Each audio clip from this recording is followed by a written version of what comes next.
आज के इस लेक्चर में हम 12th एचएससी महाराष्ट्र बोर्ड के चैप्टर नंबर 3 पाप के 4 हथियार, मतलब चैप्टर के अकॉर्डिंग मैं ये नंबर बता रहा हूँ। एक्चुअल किताब के सबसे ये नंबर 6 है, ठीक है? इसके पूरे ब्रीफ को एक्सप्लेन करने वाले हैं। इसे पूरी तरह समझने वाले हैं, लाइक बोर्ड में इसके क्वेश्चंस कैसे आते हैं, कितने मार्क्स के लिए पूछा जाता है और ये चैप्टर है किस बारे में, ठीक है? तो ये ओवरऑल एक ब्रीफ डिस्कशन में करने वाला हूँ। इसके पहले ऑलरेडी मैंने 2 चैप्टर्स पे वीडियो बना रखी है जिसकी लिंक डिस्क्रिप्शन में मिल जाएगी। उसे ज़रूर चेकआउट कर लीजिएगा, फिर इस वीडियो पे कंटिन्यू कीजिएगा। सबसे पहला स्टेप है, that is read this introduction side, ठीक है? This is step 1। लेखक परिचय।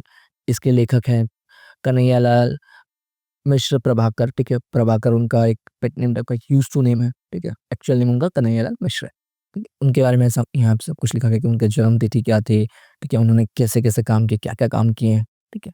ये एक बेसिक लेखक परिचय हो गया। इसके बाद हम पढ़ते हैं प्रमुख कृतियाँ, उन्होंने क्या-क्या और इस चैप्टर के अलावा और लिखाई की है, मतलब उनकी कविताएँ हो सकती हैं, उनकी कहानियाँ हो सकती हैं, उनके चैप्टर्स हो सकते हैं, ठीक है? ये सब एक वाक्य के उत्तर के लिए आपको बहुत नीडेड चीज़ें होती हैं। इसके बाद विधा परिचय, मतलब ये चैप्टर कैसे है, मतलब इनके जो चैप्टर्स लिखने की शैली है, ये कौन से जॉनर, जैसे कि फ़िल्मों के अलग-अलग टाइप्स होते हैं, action film, comedy film, horror film, ठीक है, रोमांटिक फ़िल्म, वैसे इनके चैप्टर्स के कैसे टाइप होते हैं। ये अपने चैप्टर्स के थ्रू समझाना क्या चाहते हैं सामने वाले को। यहाँ पे विधा परिचय में इस चीज़ को लिखा जाता है। निबंध का अर्थ है विचारों को भाषा में व्यवस्थित रूप से बाँधना। हिंदी साहित्य शास्त्र में निबंध एक गद्य की कसौटी माना गया है। निबंध विधा में जो पारंगत है, वो गद्य के अन्य विधाओं में भी सहजता से लिख सकते हैं। निबंध विधा में वैचारिकता का अधिक महत्व होता है तथा विषय को प्रखरता से पाठकों के सम्मुख रखने के सामर्थ्य होती है। निबंध का नाम लोगों ने सुना हो कि मतलब किसी पर्टिकुलर टॉपिक को बहुत अलग-अलग एंगल से, बहुत अलग-अलग चीज़ों से एक्सप्लेन करना। उस छ उस पर्टिकुलर टॉपिक के बारे में in and out, that is called निबंध, ठीक है? तो ये जो चैप्टर है, वो एक तरह का निबंध है। About what? अबाउट पाठ के 4 हथियार, ठीक है? ये कोई कहानी, एक निबंध है। पाप होता क्या है? पाप के 4 हथियार क्या है? पाप का क्या आफ्टर इफेक्ट क्या कैसे होता है? ये सब कुछ जो हम लोग बेसिक निबंध में लिखते हैं, ठीक है? Introduction, main body, after effects, conclusion, इस पैटर्न में ये चैप्टर लिखा गया है, इसलिए इसे निबंध विधा कहा जाता है। अब हमारा फाइनल गोल्डन चीज़ क्या होती है हमारी पाठ को समझने के लिए? रीडिंग तो कर लिया हम लोगों ने। अब पाठ की एक ओवरऑल जो ट्रेलर है, ठीक है? पाठ है कैसा? पाठ है किस बारे में? That's that comes from trailer, ठीक है? तो हमने पाठ परिचय पढ़ लिया। पाठ परिचय पढ़ लेते हैं दोस्तों। प्रत्येक युग में विचारकों, दार्शनिकों, संतों, महापुरुषों ने पाप, अपराध, दुष्कर्मों से मानव जाति को मुक्ति दिलाने का प्रयास किया। परंतु विडंबना यह है कि आज भी विश्व में अन्याय, अत्याचार, भ्रष्टाचार, पाप और दुष्कर्मों का बोलबाला है और मनुष्य जाने-अनजाने इन्हीं का समर्थक बना हुआ है। समाज संतों, महापुरुषों की जयंतियाँ मनाता है, जय-जयकार करता है, उनके स्मारकों का निर्माण करवाता है, परंतु उनके विचारों का आचरण में नहीं उतारता। ऐसा क्यों होता है? लेखक ने अपने चिंतन के आधार पर इस प्रश्न का उत्तर खोजने का प्रयास प्रस्तुत निबंध में किया है, ठीक है? इसका मतलब क्या है दोस्तों?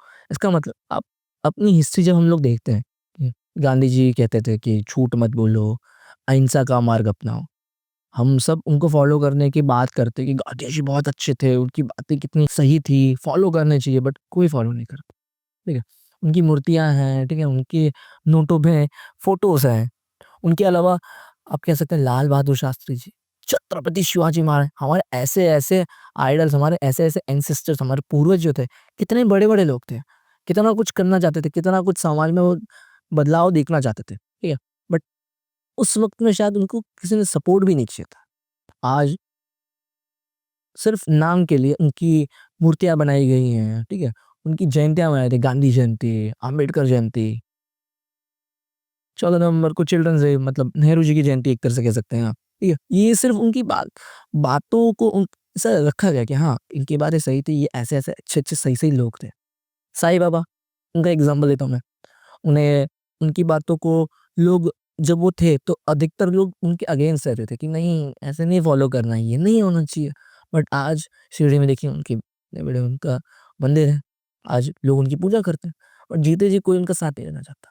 हमारे इतने बड़े-बड़े क्रांतिकारी लोग थे, उनका साथ नहीं दिया लोगों ने, मोस्ट ऑफ लोगों ने। कहते थे कि मारे जाओगे, कुछ नहीं हो सकता इस देश का, देश बदल नहीं सकता। आज उन्होंने देश बदल दिया। अगर लोग उनका उस समय साथ देते तो शायद हमें आज़ादी जल्दी मिल जाती।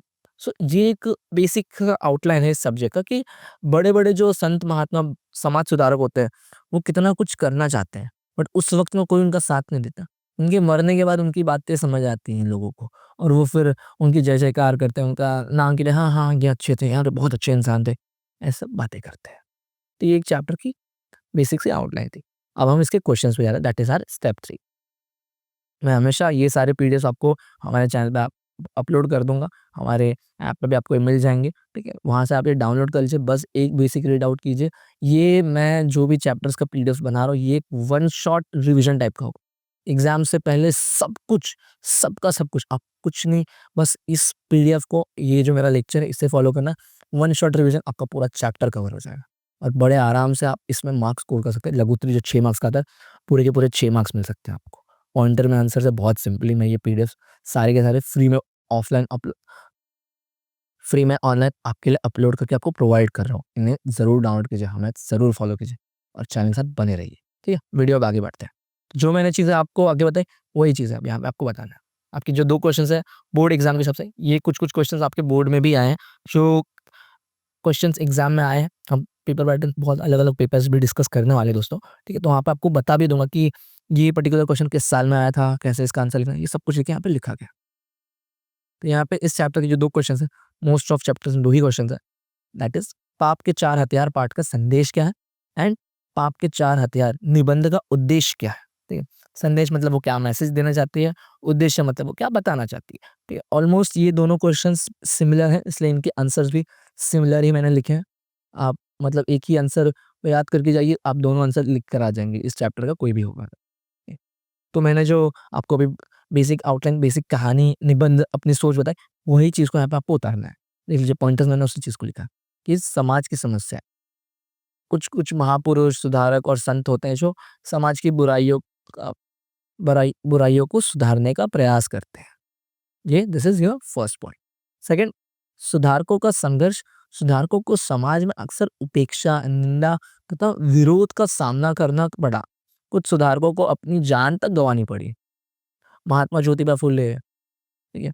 ये महात्मा ज्योतिबा फुले कितने बड़े इंसान थे। उन्होंने स्त्री शिक्षा पे ज़ोर डाला बट कोई उनकी बात नहीं मानता था। सब उनको कोसते थे, सब उनके अगेंस्ट थे, ठीक है? कि स्त्रियों को पढ़ने की क्या ज़रूरत है? स्त्रियों को पढ़ना नहीं चाहिए, स्त्रियाँ तो सब घर के लिए हैं। राजा राम मोहन राय इतने बड़े समाज सुधारक थे। उनकी बातें उस समय किसी को समझ नहीं आती। बट धीरे-धीरे वक़्त के साथ समाज बदलता, समाज की सोच बदलती, तब लोग उस सोच को सपोर्ट करते।